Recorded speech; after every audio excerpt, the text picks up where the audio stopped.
কারা নির্বাচন হতে দেবে না ইনশাল্লাহ আমরা রাজপথে দেখতে চাই। বিএনপি কোনো দুর্বল দল নয় এবং ইনশাল্লাহ ফেব্রুয়ারি মাসে এই দেশে নির্বাচন হবে, আমরা দেখবো কারা সেখানে বাধা দেয়। হিল ট্র্যাক্সে আবার শুরু হয়েছে পুরানো খেলা। আমরা জানি পতিত স্বৈরাচার ভারতে বসে বাংলাদেশের বিরুদ্ধে ষড়যন্ত্র করে যাচ্ছে। তারা অফিস আদালত নিয়ে দাদাদের কাছ থেকে বুদ্ধি পরামর্শ নিয়ে বাংলাদেশে প্রতিদিন নির্বাচন পর্যন্ত প্রতিদিন তারা সহিংসতা চালাবে। এদের তো কোনো দেশ নাই, এরা এখন মাসির দেশে গিয়েছে, সেইখান থেকে সহিংসতা চালিয়ে বাংলাদেশকে ধ্বংস করতে চায়। এত অত্যাচার, নিপীড়ন, মানি লন্ডারিং করে দেশের অর্থনীতিকে ফোকলা করে দিয়ে গেছে, কিন্তু এদের জন্য তাদের কোনো অনুশোচনা নাই।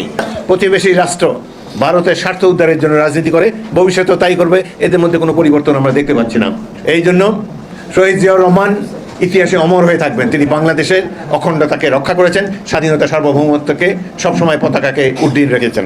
প্রফেসর ইউনূসকে আমরা সম্মান করি, তিনি দেশের গৌরব, কিন্তু রাষ্ট্র চালনায় তিনি সফলতার মুখ এখনও দেখতে পাননি।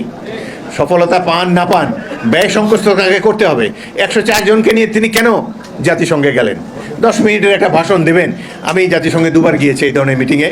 আমি বাংলাদেশ প্রতিনিধি দলের নেতৃত্ব দিয়েছি CSD 8, CSD 9-এ। সেখানে বিশেষ করে এখন যে অধিবেশন চলে, অনেক রাষ্ট্রের যারা কর্ণধার তারা জানি না এখানে।